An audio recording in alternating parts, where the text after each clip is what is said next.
পৌষ মাসের 8-9 তারিখ হবে, এক্সাক্ট বলতে পারি না। আর 24শে ডিসেম্বর 12:30 মতো বাজে। আমাদের মাছ ধরার সিজনের আজকে শেষ দিন। মানে পুকুর হেঁচা শেষ, ওই পাশে সব হয়ে গেছে সেচ দিয়ে ধরা। বালি এরিয়া, এই জন্য সেচ দিয়ে বেশিক্ষণ মানে শুকানো যায় না, পানি বালি থেকে মানে চুষা উপরে উঠে আসে। তো আজকে এই শেষ পর্যায়ে চলতে আছে।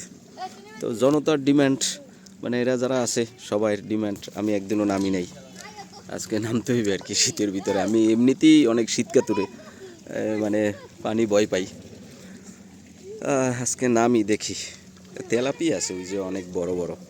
দেখি আমি আমার কিছু মানে ভাবছিলাম যে এদিকে অনেক চিংড়ি রয়ে গেছে কিছু, কিন্তু আসলে এদিকে তেমন চিংড়ি নেই, মানে পানি যেদিকে নামছে ওদিকেই চিংড়ি চলে গেছে।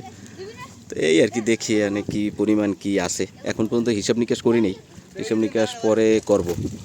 আর এখন নামি, দেখি কি অবস্থা, কি পরিমাণ পাই, পরে আসি। এসা শেষ, এখন আর কি সম্মিলিতভাবে হাতাহাতি চলতে আছে। অনেক তেলাপিয়া ভিতরে ঢুকছে, চলতে আছে। দেখি মাছ সব উঠক, তারপরে মাছ উঠানোর পর আসতেছি।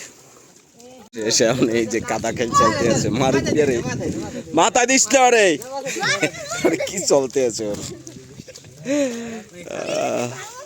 এখন একটু দুষ্টমি চলতে আছে অনেক দিন, প্রায় 1 সপ্তাহ ব্যাপী, 1 সপ্তাহ বেশি হবে এই মাছ ধরাধরি চলতে আছে। দেখি আজকে কি কি মাছ পাইলাম, একটু পরে দেখাতেছি।